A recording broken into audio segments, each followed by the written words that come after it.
हाँ जी, तो नमस्कार भाई सभी को। कैसे हो सारे? उम्मीद करूंगा सब बढ़िया होगे, स्वस्थ होगे और मस्त होगे। जैसा कि आपको पता ही है, हमारा टॉपिक चल रहा था जंतु जगत का वर्गीकरण। अदर क्लासेस में अपना बायोलॉजी चल ही रही है 11th क्लास की, जिसमें चैप्टर 2 कवर कर लिए हैं। ठीक है, रीजनिंग का भी चल रहा है। एक दिन में एक या दो क्लासेस हो पाती हैं, तो सारी चीजें धीरे धीरे चलेंगी। ठीक है, चलिए। अपने कौन कौन से सन के बारे में पढ़ लिया था? तो सर हमने प्रोटोजोआ के बारे में पढ़ लिया था, वेरी गुड। उसके बाद में सर हम पोरीफेरा के बारे में पढ़ चुके हैं। इसके बारे में, पोरीफेरा के बारे में। और आज हम बात करेंगे सिलिंट्रेटा। सिलिंट्रेटा, ठीक है भाई। प्रोटोजोआ, पोरीफेरा और सिलिंट्रेटा। चलिए सिलिंट्रेटा के बारे में शुरू करते हैं, ज्यादा बातें न करते हुए। संघ सिलिंट्रेटा, और सिलिंट्रेटा का एक और नाम है निडेरिया। क्या? निडेरिया। अब एक बार है ना, ये निडेरिया आप ध्यान में रखना, आगे काम आएगा। निडेरिया, सबसे पहली बात इस निडेरिया संघ के जंतुओं की, क्योंकि जंतु जगत पढ़ रहे हैं तो जंतुओं की पहली खास बात क्या है, इसमें पाए जाने वाले जंतु होते हैं ना, निडेरिया संघ में जो पाए जाने वाले जंतु होते हैं, उसकी खास बात यह कि इनमें दंश कोशिकाएं पाई जाती हैं। कौन सी? दंश कोशिकाएं। देखिए दंश कोशिकाएं क्या होती हैं? तो ये दंश कोशिकाएं किसी भी जीव को, यानी कि ये निडेरिया संघ के जीवों को, एक तो अपनी रक्षा करने, अपनी रक्षा के लिए, और दूसरा शिकार को पकड़ने के लिए। इसको शिकार को पकड़ने के लिए पाई जाती है। ये इसमें पाई जाती है, एक तो अपनी रक्षा के लिए और दूसरा शिकार को पकड़ने के लिए। रक्षा किससे करेंगे? जो इनको नुकसान पहुंचाएंगे उन जीव जंतुओं से अपनी रक्षा करेंगे। दूसरा शिकार को पकड़ने के लिए, अपने भोजन के लिए, अपने शिकार को पकड़ने के लिए इनमें दंश कोशिकाएं पाई जाती हैं।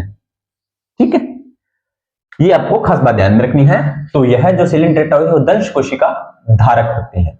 खास बात यह कि इसमें दंश धारक का मतलब होता है धारण करने वाले, यानी कि इसके अंदर दंश कोशिकाएं पाई जाती हैं।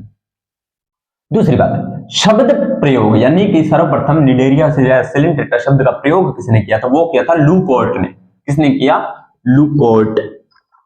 लुकार्ट या लुकोर्ट ने कब किया? सन 1947 में, और इसी में हमारा भारत आजाद हुआ था।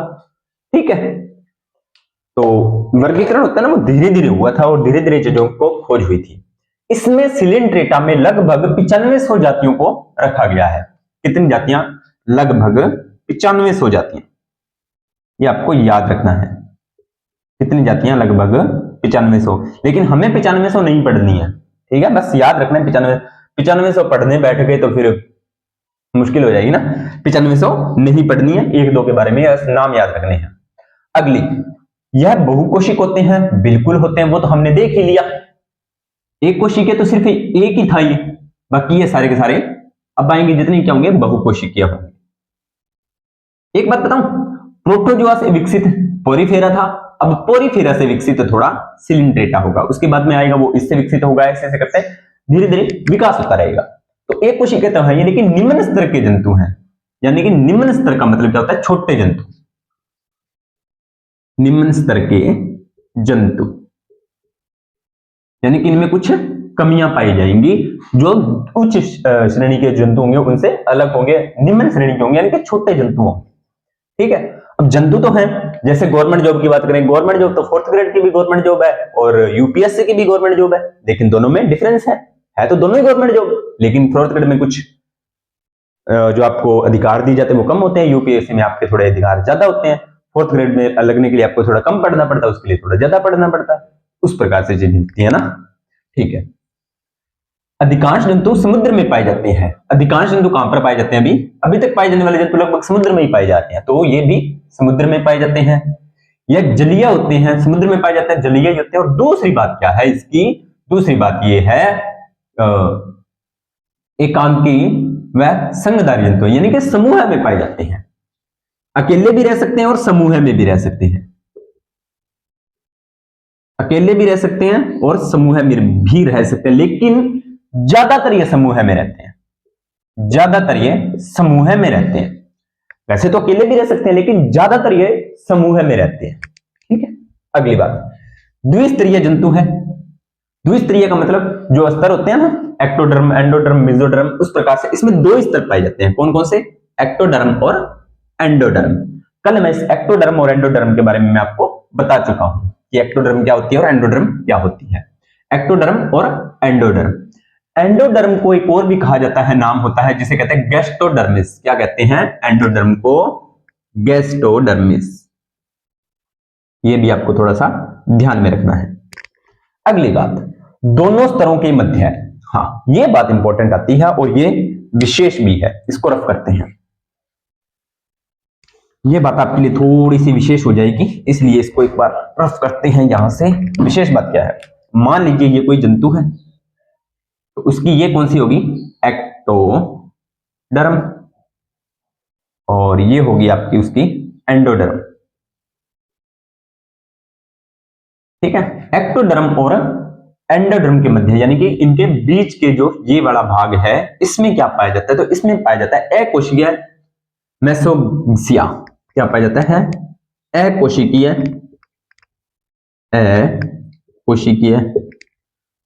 मेसोग्सिया।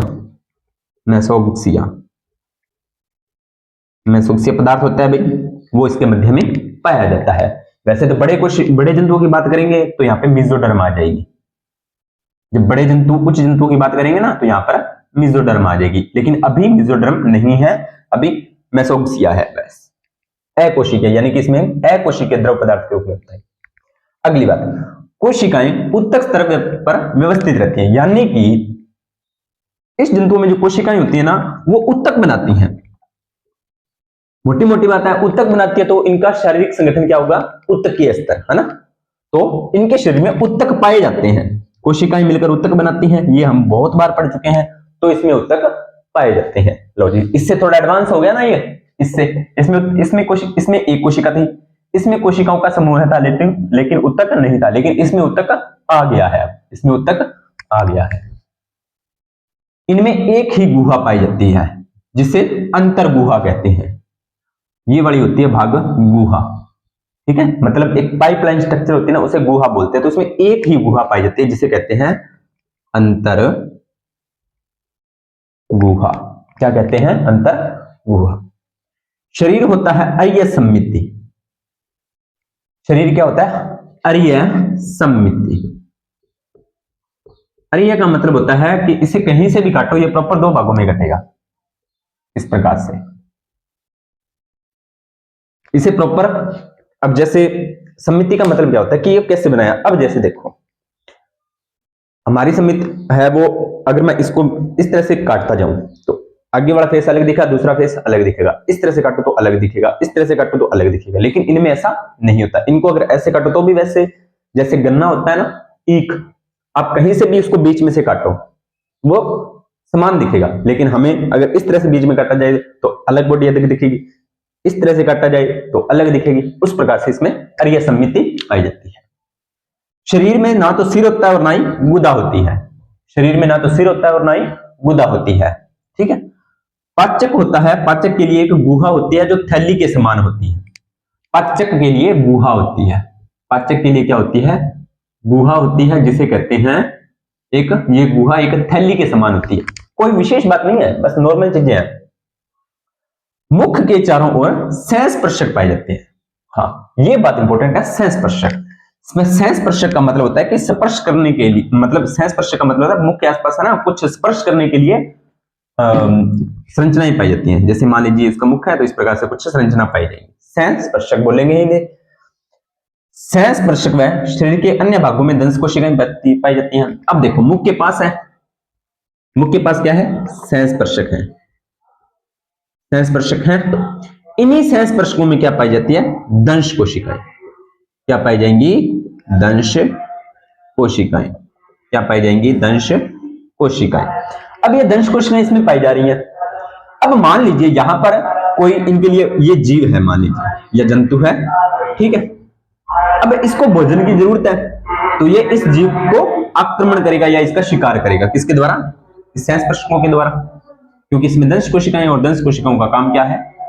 अब शरीर के अन्य भागों में भी दंश कोशिकाएं, वो करेगी उसकी बाहरी आघातों से सुरक्षा या बाहरी जानवरों से, जीव जंतुओं से उसकी सुरक्षा करेगी।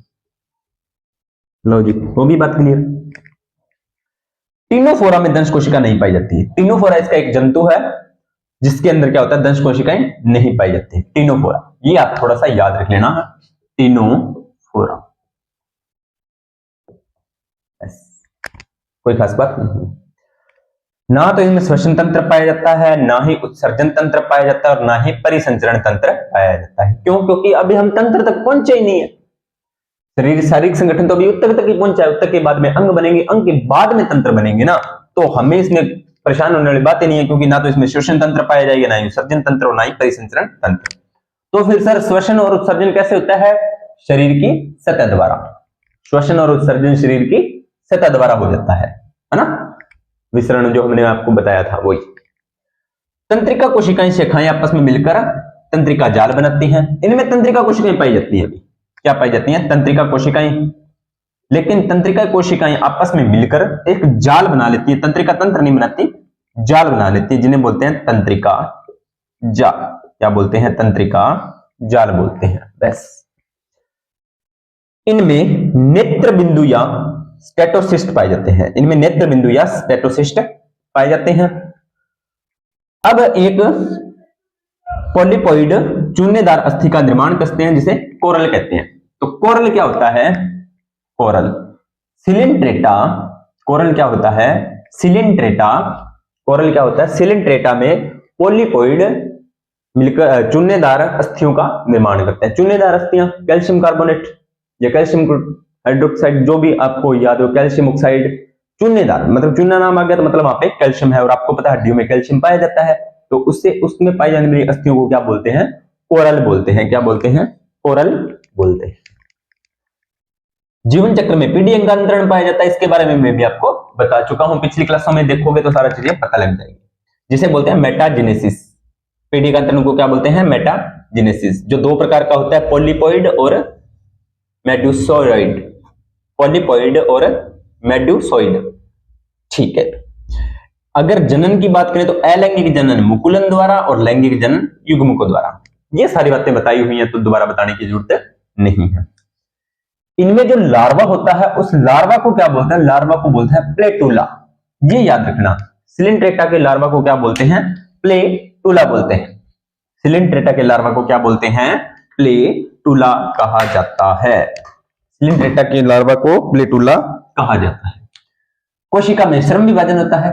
अब देखो, श्रम विभाजन उलझने वाली बात ही नहीं है, शब्दों को उलझा रहा है। हमें पता है इसमें कोशिकाओं जो उत्तक पाए जाते हैं, क्या पाए जाते हैं? उत्तक।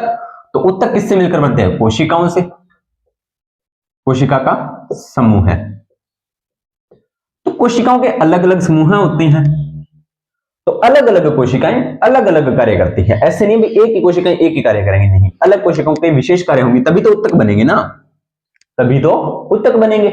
तो अलग अलग कोशिकाएं अलग अलग कार्य करती हैं, यानी कि अलग अलग कोशिकाओं का अपना अपना कार्य बांटा होता है। और जब कोशिकाएं अपने कार्य बांट कर करती हैं तो उसे ही श्रम विभाजन कहते हैं। जैसे हमारे शरीर में आरबीसी का क्या काम है? आरबीसी का क्या काम है? ऑक्सीजन का परिवहन करना। डब्ल्यूबीसी का आरबीसी एक सेल है, कोशिकाएं हैं, तो उनका भी कार्य क्या है? ऑक्सीजन का परिवहन करना। डब्ल्यूबीसी का क्या है? क्योंकि डब्ल्यूबीसी भी एक सेल है, उसका क्या काम है? उसका शरीर की रक्षा करना। प्लेटलेट्स का क्या काम है? ब्लड क्लॉटिंग को मतलब होने से बचाना, ज्यादा ना हो, ठीक है। उसके बाद में तंत्रिका कोशिका न्यूरॉन सिस्टम को बचाए रखना।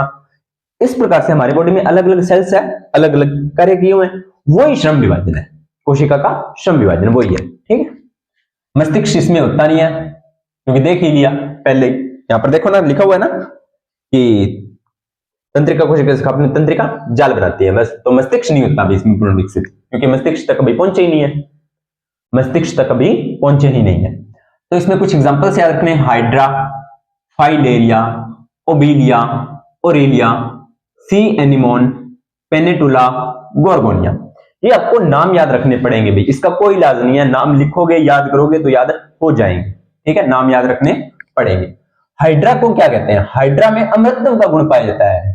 अमृतत्व का गुण क्या होता है? तो अमृतत्व का गुण होता है, मुझे थोड़ी सी इससे बात याद आ गई। अमृतत्व के गुण से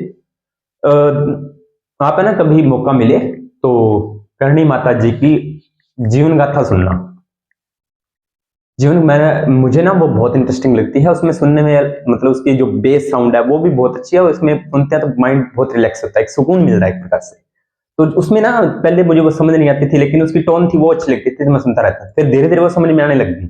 उसमें एक लाइन बोलते हैं कि जो शायद राव शेखा ही है शायद, हाँ ऐसे कुछ है, उनका मुझे पूरा ध्यान नहीं है, शायद राव शेखा है, उन्होंने अमृतत्व का पर्चा दिया था उनको, राव शेखा को अमृतत्व का पर्चा दिया था। मतलब करने माता जी ने कहा था कि जब तक तुम अमावस के दिन खींप की चारपाई पे बैठ के आग के नीचे काले मेंढे का मांस नहीं खाओगे तब तक तुम मृत्यु से बचते रहोगे। लेकिन वही बात होनी को कौन टाल सकता है ना। तो अमृतत्व का गुण का मतलब होता है कि कभी न मरने वाला।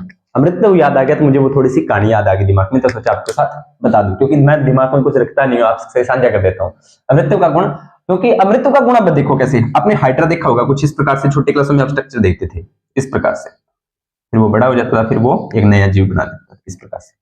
मुकुलन, हाइड्रा में मुकुलन, ठीक है। तो इसमें जनन कैसा होता है, मुकुलन होता है। ये बहुत बार क्वेश्चन पूछा था।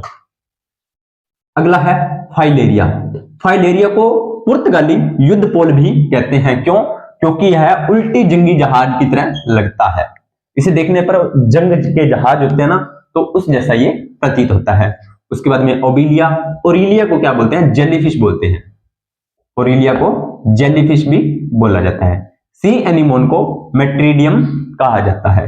पेनेटुला को समुद्री कलम कहा जाता है, और गोरगोनिया को समुद्री पंखा कहा जाता है। क्या कहा जाता है, समुद्री पंखा कहा जाता है। चलिए देख लेते हैं। सिलिंड्रेटा की एक खास बात आपको ध्यान में रखनी है, दंशकोशिका धारक, शब्द प्रयोग लुकोट, 9500 जातियां, निम्न स्तर के जंतु, और द्विस्तर एक्टोडर्म एंडोडर्म, और समिति अरिय, और संस्पर्शक हो गया, दंश कोशिकाएं होगी, ये नहीं पाई जाएंगे, ये सारी बातें आपको पता है। अब इनमें श्रम विभाजन होता है, ये भी कोई आपको याद है, ये सारे के सारे क्वेश्चन, बस मेन इतनी बातें आपको ध्यान में रखनी है। यहां पर अपना सिलिंड्रेटा संघ होता है कंप्लीट। कल हम बात करेंगे प्लेटीहेलमिन्थेस संघ के बारे में, ठीक है। और हाँ, अगर आपको और ज्यादा गहराई में याद करना हो ना, तो इनकी फोटोज गूगल पर सर्च करके देख लेना, इनकी फोटो देख लेना गूगल पे, क्योंकि ये तो नॉर्मल बोर्ड है तो मैं नहीं दिखा सकता फोटो। हाँ, जब 11th-12th की बायोलॉजी करेंगे, जब वहां पर डिजिटल बोर्ड पे करेंगे, तो वहां पर मैं आपको सारी चीजें दिखा दूंगा, ठीक है। तो इस वीडियो को ज्यादा से ज्यादा देखना भाई, वीडियो को लाइक कर देना, शेयर कर देना, कमेंट कर देना। मिलते हैं नेक्स्ट क्लास और नेक्स्ट वीडियो के अंदर, तब तक आप सभी का धन्यवाद।